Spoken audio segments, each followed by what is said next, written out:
मेरा नाम साइमा है। ये कहानी कुछ साल पहले की है, जब मैं एक कॉलेज में पढ़ाती थी। वो एक दरमियाने कद का आम से चेहरे वाला लड़का था, मगर उसके अंदर एक खास कमजोरी थी। मैं जो कहानी आपको सुनाने जा रही हूँ, ये कोई आम वाकया नहीं। मैं एक कॉलेज में टीचर थी। मेरा नाम साइमा है। मेरी उम्र 32 साल, रंग साफ, लंबे बाल और बोलने का अंदाज इतना नर्म कि लगता है जैसे हर लफ्ज किसी के दिल में उतर रहा हो। शादीशुदा थी, मगर मेरे अंदाज और मेरे रखरखाव में एक अलग तशश थी। जब मैं क्लास में पढ़ाने जाती तो तमाम लड़के कोशिश करते कि वो मेरे सामने बैठ सकें, मगर कभी कोई लड़का अपनी बात जबान पर ना ला सका। एक दिन मौसम बहुत अजीब था। सुबह से आसमान पर काले बादल छाए हुए थे।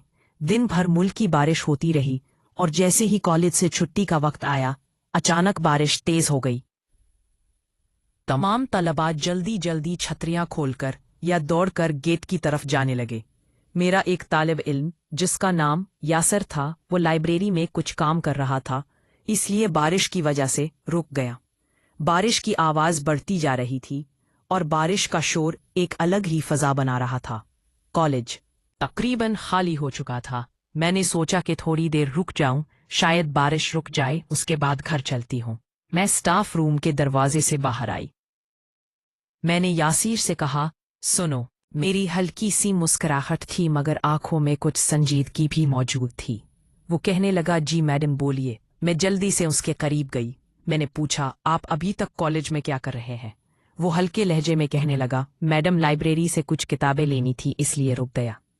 मैंने आहिस्ता से सर हिलाया, फिर कहा, बारिश बहुत तेज है, पता नहीं कब रुकेगी। अगर तुम बुरा ना माने तो मेरे साथ रुक जाओ, मुझे अकेला महसूस हो रहा है।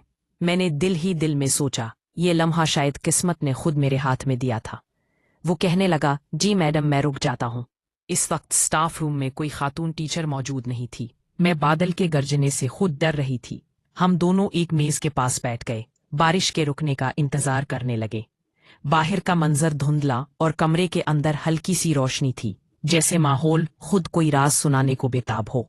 थोड़ी देर के बाद मैंने कहा, यहाँ सर्दी लग रही है, चलो केसित रूम में चलते हैं, वहां ज्यादा सुकून मिलेगा। केसित रूम कॉलेज की दूसरी तरफ बना हुआ था। हमें खुले आसमान के नीचे से गुजरना पड़ा, और जब तक हम वहां पहुंचे, बारिश ने हमको मुकम्मल तौर पर गीला कर दिया था। उसकी यूनिफॉर्म जिस्म से चिपक गई थी, और मीर अहला का सा शाल भीग कर मेरे पंदों से ढलक रहा था। गेस्ट रूम में दाखिल होते ही मैंने दरवाजा बंद कर दिया। वो घबराकर एक कोने में खड़ा था। मैंने उसे गौर से देखा, फिर पहली सी मुस्कुराहट के साथ कहा, यासर तुम बाहर जा सकते हो, मैं अपने कपड़े थोड़े सो खा लूं। वो फौरन दरवाजे की तरफ जाने लगा, लेकिन मैं जानती थी कि उसके दिमाग में एक तूफान चल रहा था।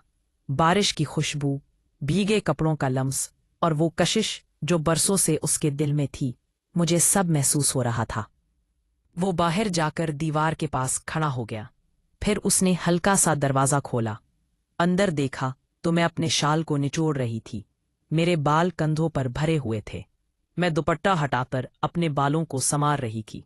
अचानक मेरी नजर उस पर पड़ी तो मैंने सख्त लहजे में कहा, यासिर तुम यहाँ क्या कर रहे हो?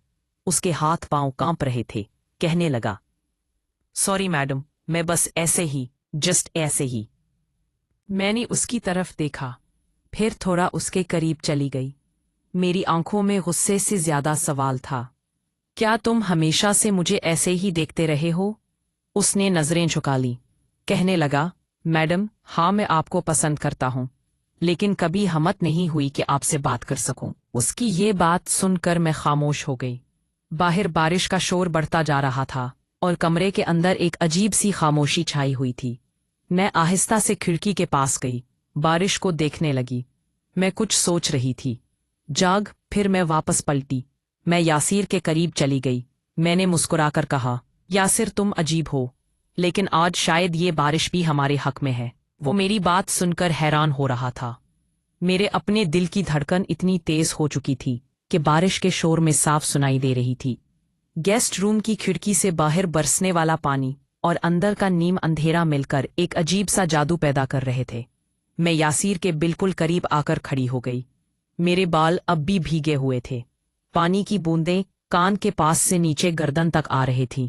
اس نے نظریں جھکا لی، مگر میرا دل چاہتا رہا تھا کہ ہر لمحہ محفوظ کر لوں۔ میں نے دھیرے سے کہا، یا سر تم جانتے ہو شادی کے بعد زندگی ہمیشہ وہ نہیں رہتی جو ہم سوچتے ہیں۔ میری آنکھوں میں ایک گہری تھکن اور ہلکی سی اداسی تھی، لیکن ساتھ ہی کوئی ایسا جذبہ بھی تھا جو چھپا ہوا نہیں لگ رہا تھا۔ اس نے آہستہ سے مجھ سے کہا، میڈم میں سمجھ سکتا ہوں، لیکن کبھی سوچا نہیں تھا کہ میں یہ سب آپ سے سنوں گا۔ میں ہلکا سا مسکرائی، جیسے میں خود کو سنبھال رہی تھی۔ میں نے کہا، یا سر آج بارش نے سب بدل دیا۔ تم ہمیشہ میری کلاس میں خاموش رہتے تھے۔ اس نے گہرا سانس لیا، کہنے لگا، میڈم میں آپ کو بہت پسند کرتا ہوں، لیکن میں ڈرتا تھا کہ آپ کو برا لگے گا۔ میں نے آہستہ سے کہا، اگر مجھے برا لگتا تو آج تم یہاں نہ ہوتے۔ میرا لہجہ نرم تھا، مگر الفاظ سیدھا اس کے دل میں اتر رہے تھے۔ وہ ایک قدم آگے بڑھا۔ کمرے کی خاموشی میں صرف بارش اور ہماری سانسوں کی آواز سنائی دے رہی تھی۔ میں اچانک مسکرانے لگی۔ میں نے کہا، تم اتنا گھبرائے ہوئے کیوں ہو، جیسے پہلی بار کسی کے ساتھ بات کر رہے ہو؟ اس نے ڈرتے ہوئے کہا، شاید اس لیے کہ آپ میرے لیے خاص ہیں۔ میں کرسی پر بیٹھ گئی اور اشارے سے میں نے اسے اپنے قریب بلا لیا۔ میرا لہجہ نرم تھا، مگر الفاظ سیدھا اس کے دل میں اتر رہے تھے۔ وہ ایک قدم آگے بڑھا۔ کمرے کی خاموشی میں صرف بارش اور ہماری سانسوں کی آواز سنائی دے رہی تھی۔ میں اچانک مسکرانے لگی۔ میں نے کہا، تم اتنا گھبرائے ہوئے کیوں ہو، جیسے پہلی بار کسی کے ساتھ بات کر رہے ہو؟ اس نے ڈرتے ہوئے کہا، شاید اس لیے کہ آپ میرے لیے خاص ہیں۔ میں کرسی پر بیٹھ گئی اور اشارے سے میں نے اسے اپنے قریب بلا لیا۔ میں نے کہا، یہ گیلا لباس آرام سے بیٹھنے نہیں دے رہا، تم تھوڑا سا کھڑکی بند کر دو، ہوا کم ہو جائے گی۔ اس نے کھڑکی بند کی۔ کمرے میں ہلکی سی نیم تاریکی پھیل گئی۔ اس ماحول میں اس کی خوشبو اور بھی گہری محسوس ہو رہی تھی۔ میں نے کہا، یا سر اگر میں تم سے کہوں کہ آج ہم صرف باتیں کریں گے، ایک دوسرے کو سمجھیں گے، تو کیا تم میری بات مانو گے؟ اس نے ہاں میں سر ہلا دیا، لیکن دل کے اندر اس کی ہلچل